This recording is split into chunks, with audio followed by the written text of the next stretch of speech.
So we are live. This is my autumn series. There is beauty in change. Welcome. This series is every Thursday evening from 8 to 8:30 p.m.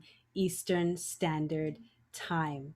Ladies, these conversations are for you to encourage you, to empower, to inspire, and to enlighten you. These conversations are with women who've experienced change in their lives, but you know what? Not just that, but a beauty that they've experienced out of the change. And so tonight, I have the honor and the privilege to speak with Lyn Wade. Lynn, welcome. Thank you so much. What a joy to be here with you, Aisha, Rise with Hope, and all the listening people out there, all over the world, all over the globe, tuning in to hear us enlighten, bring changes, and bring beauty into sometimes when the leaves are falling, we like the falling of the leaves, but sometimes we miss the beauty of the leaves when they were actually changing. So I'm glad I get to be a part of this afternoon. Thank you so much. Such an honor. Awesome. Well, thank you. Thank you for being here.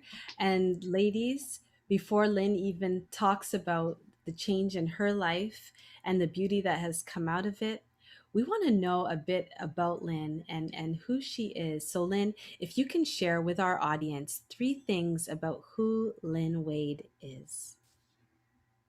Wow. Well, I have really, in the bio of saying who you are, there's one avenue, and then there's the truth. And the truth is, I am a child of this incredible God. I'm handpicked by him.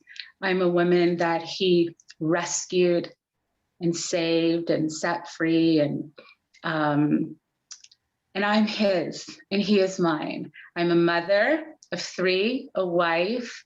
I It's so funny. I think I was sharing with you earlier. I love talking to strangers. There is just a richness that I enjoy, whether it's at the airport or in my favorite coffee joint or the grocery store. I think my kids make fun of me because I know just about the names of every attendant at the coffee window, whether it's the Starbucks or the Big M. So I'm intentional about being intentional with people. I also love water. I think anywhere there's a body of water, it's like magic. It's magical.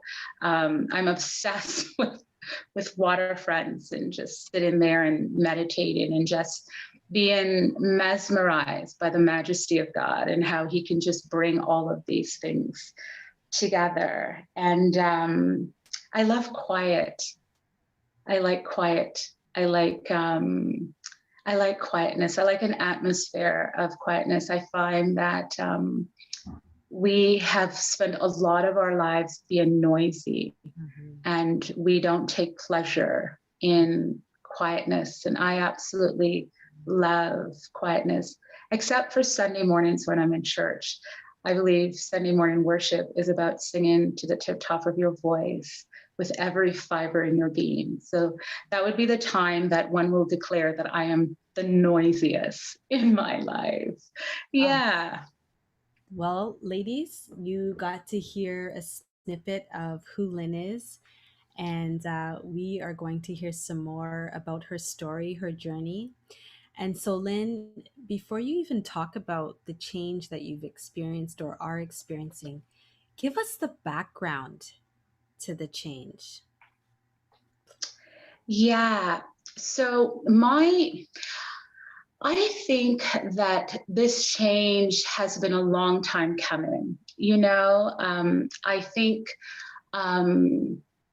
for some people may not know, last year I was diagnosed with a blood cancer. And it was really at the time of my life where I had made lots of different plans. I was in a career path that I was just waiting to finish up because I had some other commitments. And so I was ready to sort of climb my way up the corporate ladder some more. And, on February the 12th, 2020, I was diagnosed with cancer, leukemia.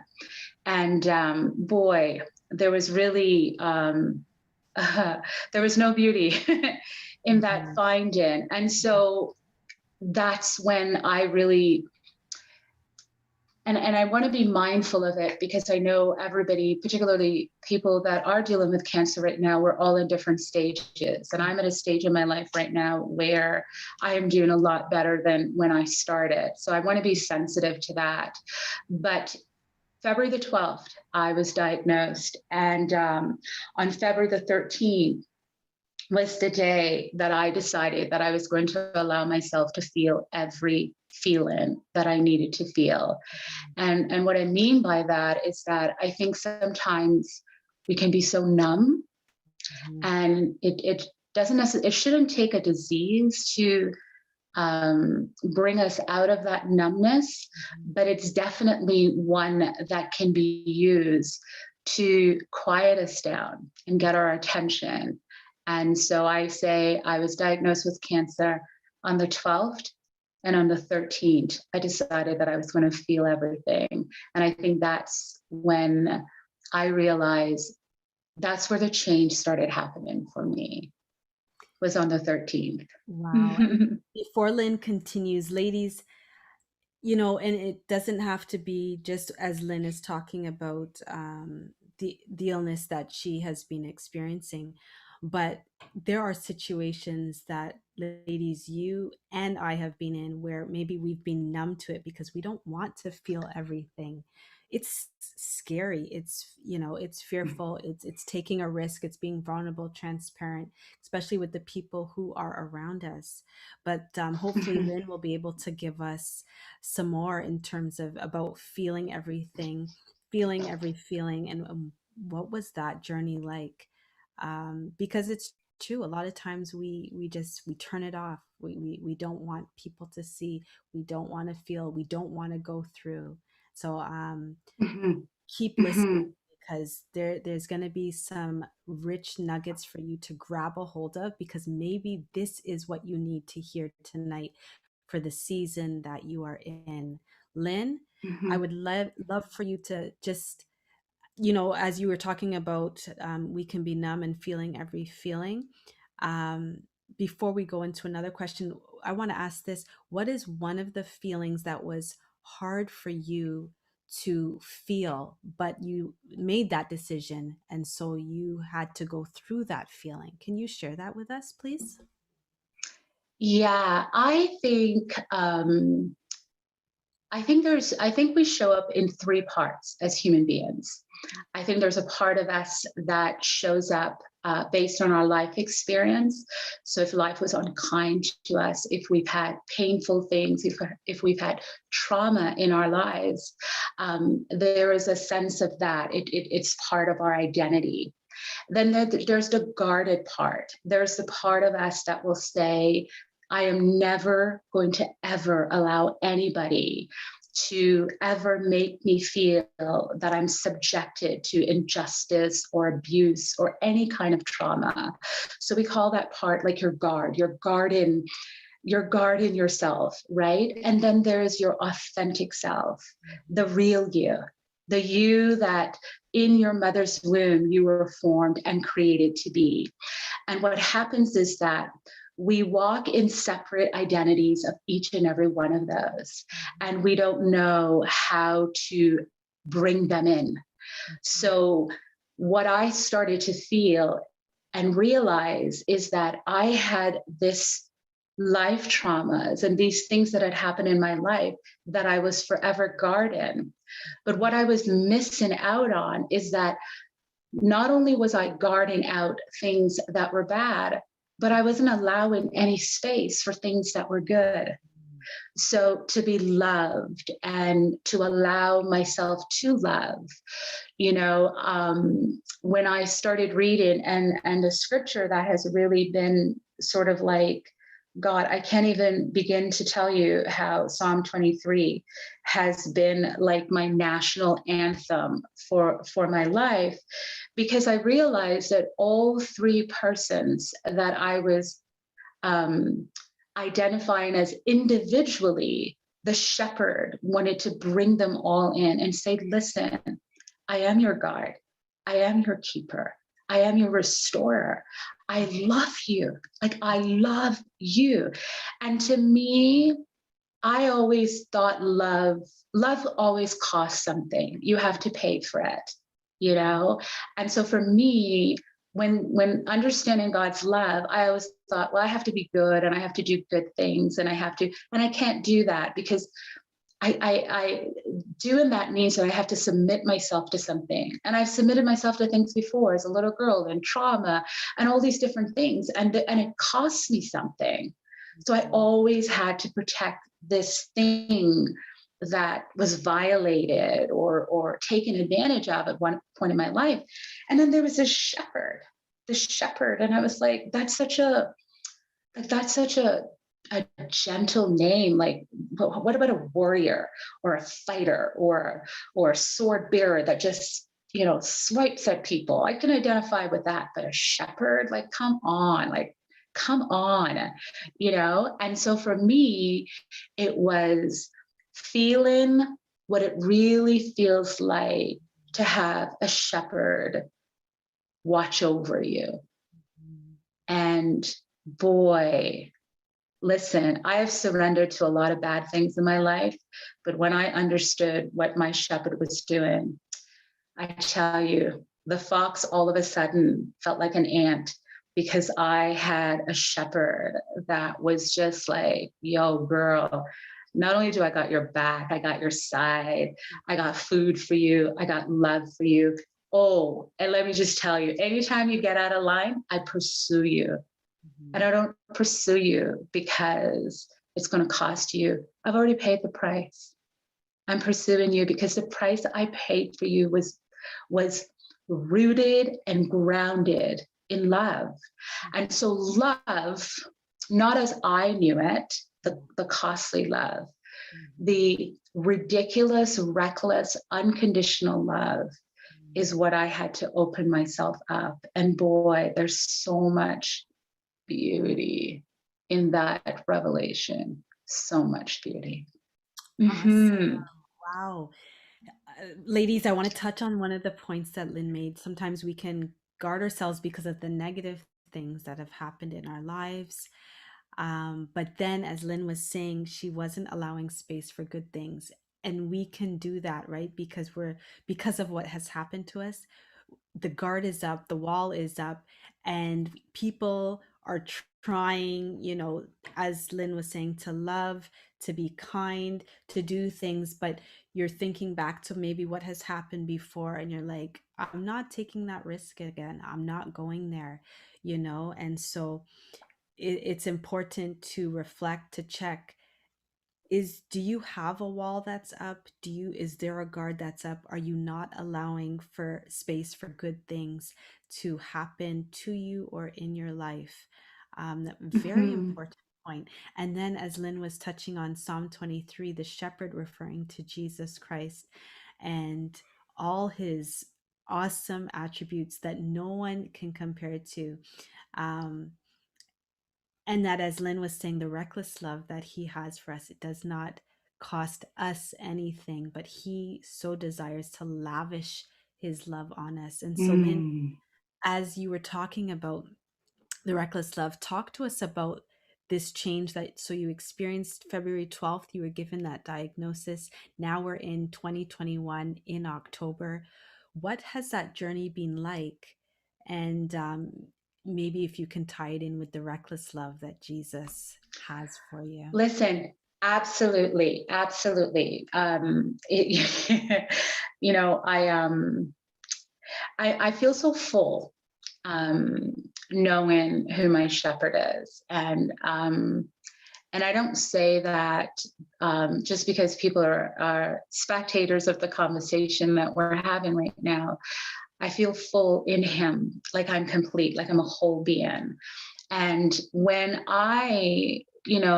cancer was one thing, but what it did for me, it really kicked down every guarded door that I had in my life.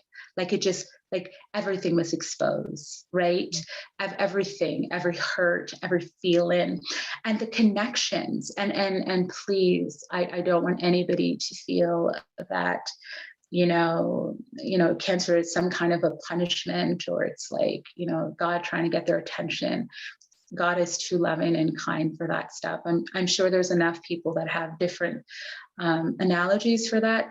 That has not been my experience. And I say this with the most sensitive, in the most sensitive intention, that it was the worst thing and the best thing in my life, because I had to do so much surrendering in the process of healing and still continue to heal. And cancer has two parts to it. Cancer has the disease, the medication. So it's a physical part, and then it's a mental part. And they're both heavy. Both parts are heavy.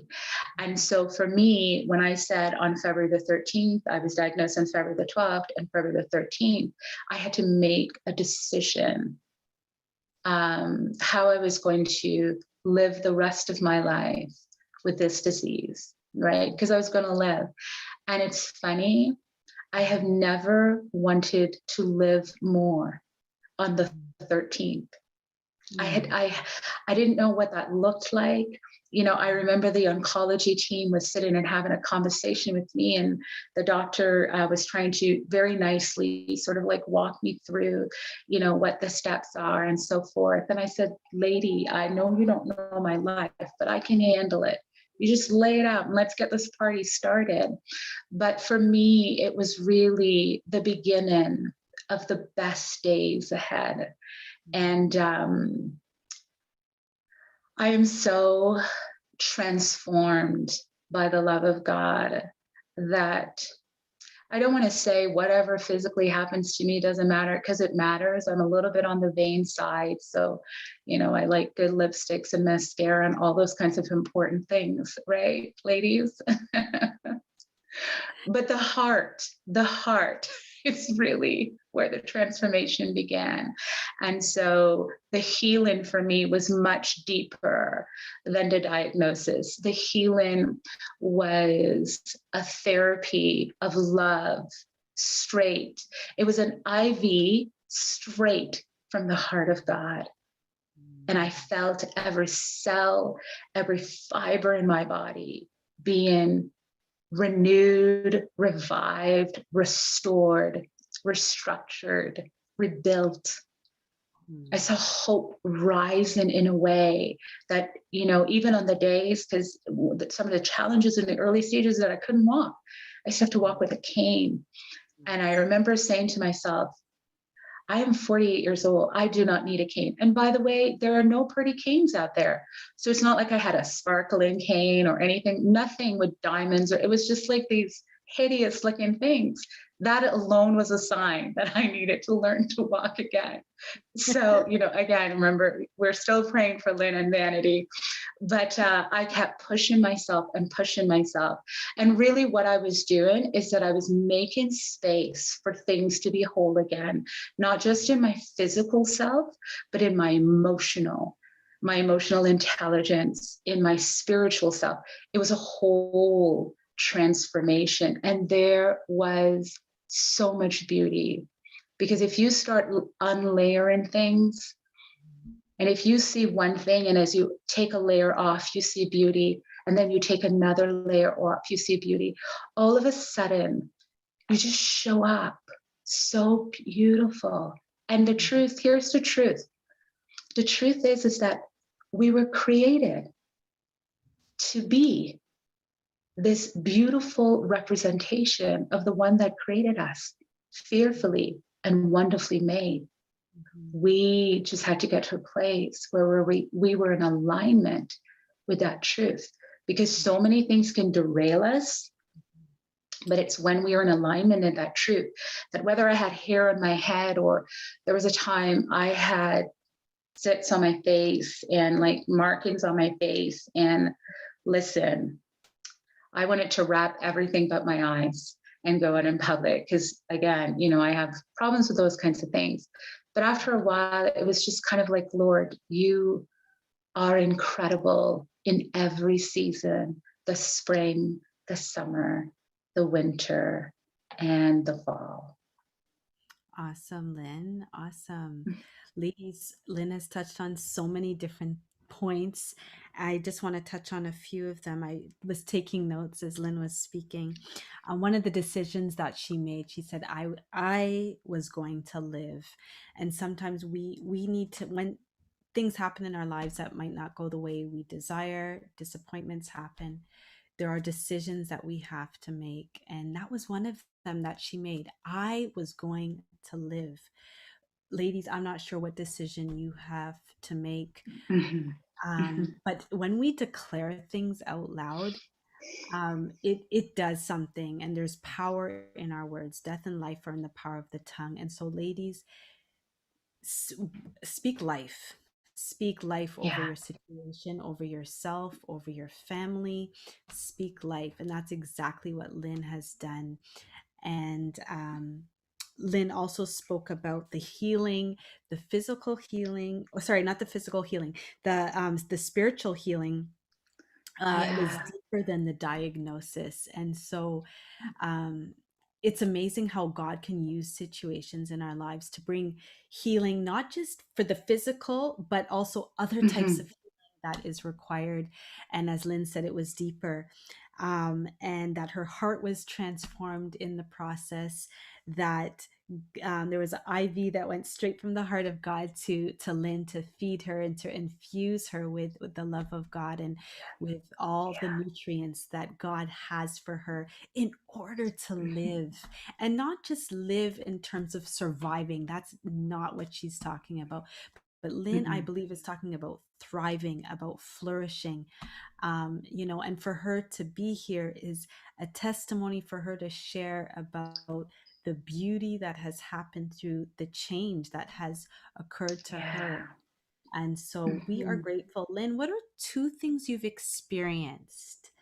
Sorry, what are two things you've learned about the change? Because you know what, in change, there's always lessons we can learn. We can see them, and we can ignore them. But you know, I know that with you that there are lessons that you have learned and that you've seen them.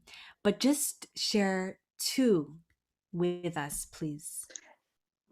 Absolutely. One of the things that I learned, and it's taken directly from Psalm 23, like I said, it has been my national anthem. And it says, even when I walk through death valley, dark valleys, hard places, difficult places, making difficult decisions, having to move through something that that would be challenging, I am not afraid because I don't walk alone.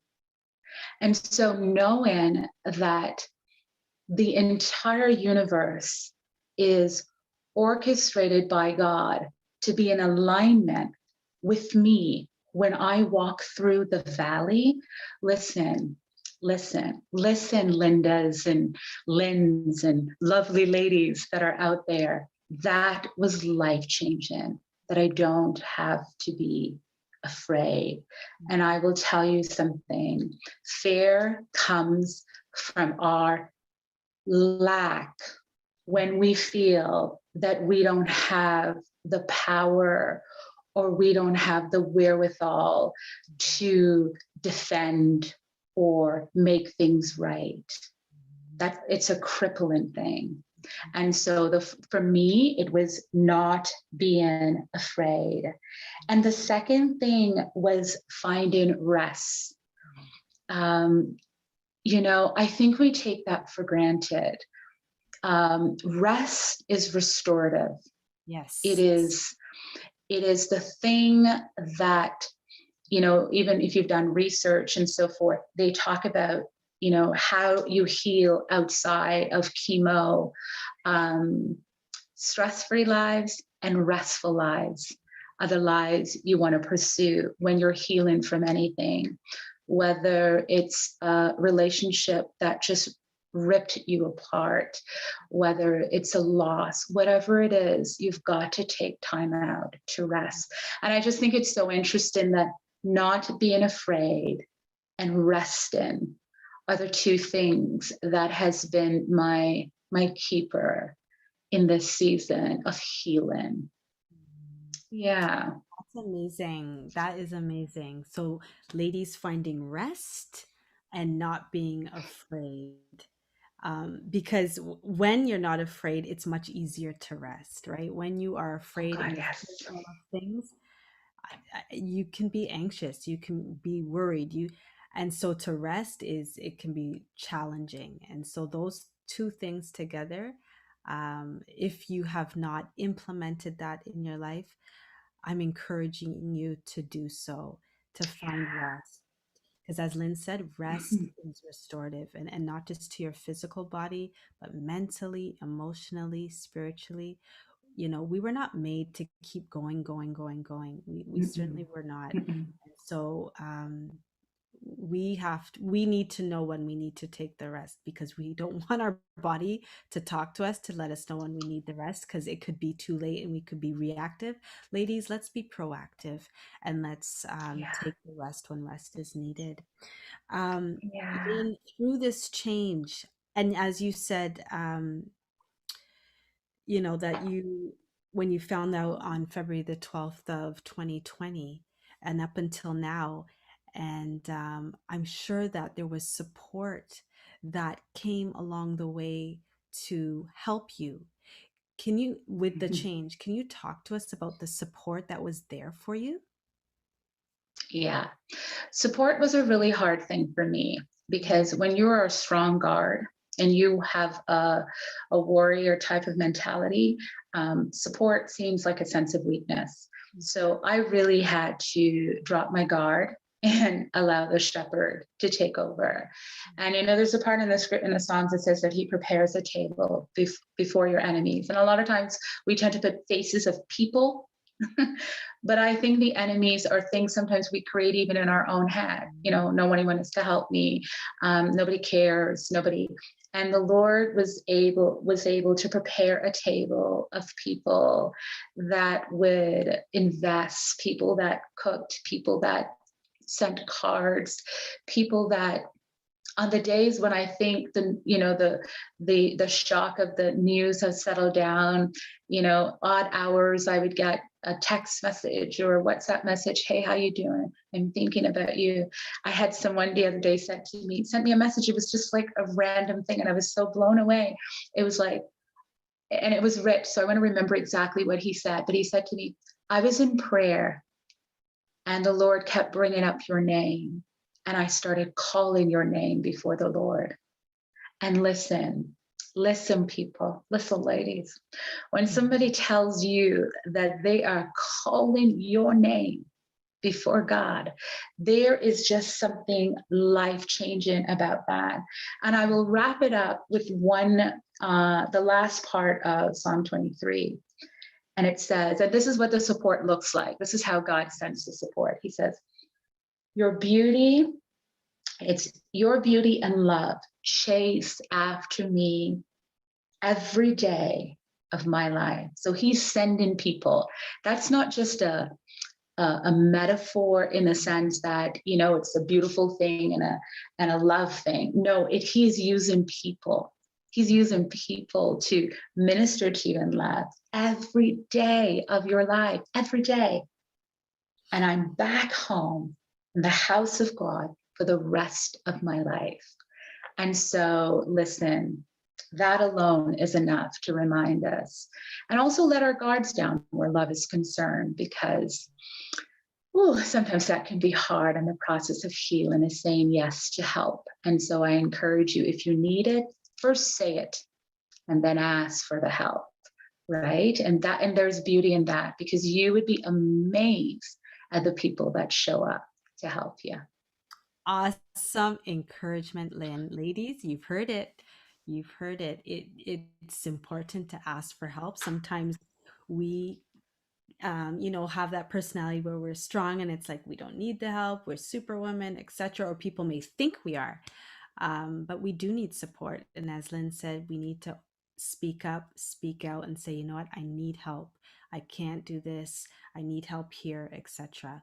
And as Lynn said, people will show up, you know. And so, Lynn, thank you for that word of encouragement for the ladies. And, you know, Lynn, sometimes we go through change and it's hard. As you know, it's hard.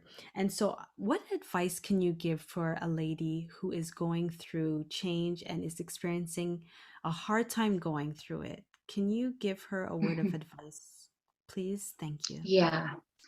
Well, one thing we know about change, let's admit this first: change changes us. We will Mm, never be the same again once change changes us. mhm, And when we are in that season of change changing us, the first thing that we want to get in tune with is ourselves and our creator. A lot of the times we run to everyone for a piece of advice. And listen, you know, the old people have a saying: who knows it feels it. You know the change that you're going through. mhm, Sit down, feel it, sit in it. mhm, Don't run, because run is just delaying it. mhm, And then start to, as you would say, rise with hope, mhm, because you will never be the same again. But listen, you are also not the same person you were mhm. anymore, because change has changed us. Wow. Powerful. Ladies, you've heard what Lynn shared, the advice about change changing us, and that who you were before the change and who you are after the change is not the same person. And Lynn has given other nuggets of advice even in that. And so I hope that you've heard, that you were encouraged, inspired. Ladies, don't give up. Don't give up. Don't give in, but persevere, you know, continue to walk this journey, to run this journey. God, He gives strength to those who are weary, who are tired, and His strength never runs out. And He is always with us. He said He will never leave us and He'll never forsake us. And ladies, if you get a chance tonight or sometime soon, I would love for you to read Psalm 23 as Lynn was sharing this evening. It is so rich and there's so much that you can gather for it, and to be encouraged and to be reminded of the love of a shepherd. And so, ladies, that wraps up tonight's session with Lyn Wade, who spoke about her journey with leukemia and the beauty that has come out of it, the transformation that has happened internally, and just the different ways that her perspective has changed in so many different ways, and the joy that we can see that's exuding from her, and the beauty that is displayed all over. It is awesome. And I thoroughly enjoyed this evening, Lynn. You are an empowering Thank you. woman, and Thank you. continue to empower women, continue to be intentional Thank when you meet strangers, as you said, and you. just speak life into them. Thank you for being transparent, for being vulnerable, for sharing. It has been a blessing. Thank you so much for being a part of your amazing audience. And listen, who's going to be on next week with you? Let's talk about them. Yes. So next week we have another empowering woman. Her name is Shirley Thiessen, and she'll be talking about the loss of her son. And so that's on November the 4th at 8 p.m. Eastern Standard Time. And so, ladies, we've come to an end. Thank you for